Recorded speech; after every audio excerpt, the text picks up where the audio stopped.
ਛੋਟੇ ਜਾਨਵਰਾਂ ਦੀ ਮੰਡੀ ਚ ਆਏ ਆ ਤੇ ਦੇਖੋ ਜਨਾਬ ਇਹ ਭਾਈਜਾਨ ਨੇ ਖਲੋਤੇ ਨੇ ਜੀ ਸਾਹਮਣੇ। ਕੀ ਨਾਂ ਸਰ ਤੁਹਾਡਾ? ਮੇਰਾ ਨਾਮ ਸ਼ਬਾਜ਼। ਕਿਹੜੀ ਜਗ੍ਹਾ ਤੋਂ? ਕਾਲਾ ਗੁਜਰਾਂ। ਅੱਛਾ ਕਾਲਾ ਗੁਜਰਾਂ ਦੀ ਤੇ ਸਾਡਾ ਆਸਤਾਨਾ ਸੋਹਰਾ ਪਵਾਕ ਹੈ। ਲੈਂਦੇ ਤੇ ਚੜਦੇ ਦਿਓ? ਅਸੀਂ ਲੈਂਦੇ ਤੇ ਹੋਏ ਤੇ ਫਿਰ ਮਹੱਲੇ ਦੇ ਹੋਏ ਸਾਡੇ। ਦੱਸ ਮੈਂ ਜੀ। ਅੱਛਾ ਤੇ ਕਿੰਨੇ ਦਾ ਜੀ ਜਾਨਵਰ? ਇਹ ਜਨਾਬ ਇੱਕ 10 ਡਿਮਾਂਡ ਕਰ। ਇੱਕ 10 ਡਿਮਾਂਡ ਕਰਦੇ ਹੋ ਜੀ? ਹਾਂਜੀ ਹਾਂਜੀ। ਕੀ ਹੈ ਜੀ ਲੈਣਾ ਜੀ ਤੁਸੀਂ? ਹਾਂਜੀ ਇਹ ਕਿੰਨੇ ਦਿੰਦੇ ਹੋ? ਤਰੱਕੀ ਹੋਵੋ ਨਾ। ਕਿੰਨੇ ਦਿੰਦੇ ਹੋ?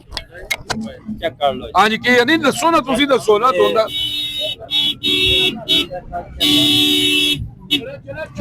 ਹਾਂਜੀ ਦੋਂਦਾ ਜੀ। ਦੋਂਦਾ ਜੀ। ਅੱਛਾ ਗੱਲ ਸੱਚੀ ਕਰੋ, ਲੈਣ ਨਾ ਕਰੋ। ਅੱਛਾ ਅੱਛਾ ਦੱਸੋ ਜੀ। ਚੋਗਾ ਜੀ। ਚੋਗਾ ਜੀ। ਹਾਂਜੀ ਕਿੰਨੇ ਪੈਸੇ ਜੀ? ਹਾਂਜੀ ਦੱਸਿਆ ਦੱਸੋ ਜੀ ਕਿਹ ਦਿੰਦੇ ਹੋ ਜੀ? 65,000 ਦਿੰਦੇ ਹੋ ਜੀ? ਹਾਂਜੀ ਕਿੰਨੇ ਜੀ? ਹਾਂਜੀ ਸੋਹਣੇ ਪੈਸੇ ਲਾਏ ਨੇ। ਵਧੋ ਜੀ। ਹਾਂਜੀ ਵਧੋ ਜੀ। 17 ਦਾ ਦਿੰਦੇ ਹੋ ਜੀ? ਹਾਂਜੀ ਬਕਾਓ ਜੀ ਬੋਲਾ। ਹਾਂਜੀ ਹਾਂਜੀ 90 ਤੱਕ। 90 ਜੀ। 70 ਦੇ ਗਾਹਕ ਨੇ ਜੀ। ਹਾਂਜੀ ਉਹ ਨਹੀਂ ਸਰ। ਹਾਂਜੀ ਉਹ ਨਹੀਂ ਸਰ, ਕੋੜੀਆਂ ਦੇ ਪਾ ਨਹੀਂ 70 ਨਹੀਂ ਦੇਣਾ। ਕਿੰਨੇ ਕਿਲੋ ਦਾ ਜੀ? ਇਹ 30 ਉੱਪਰ ਪੜੀ। 30 ਤੋਂ ਉੱਪਰ ਇਹ ਕਿਸਾ ਕਿਲੋ ਪੈ ਗਿਆ? ਇਹ ਨਹੀਂ ਨਾ ਸਰ, ਫਿਰ ਤੁਸੀਂ ਉਹੀ ਕਰ ਹਿਸਾਬ ਲਾ।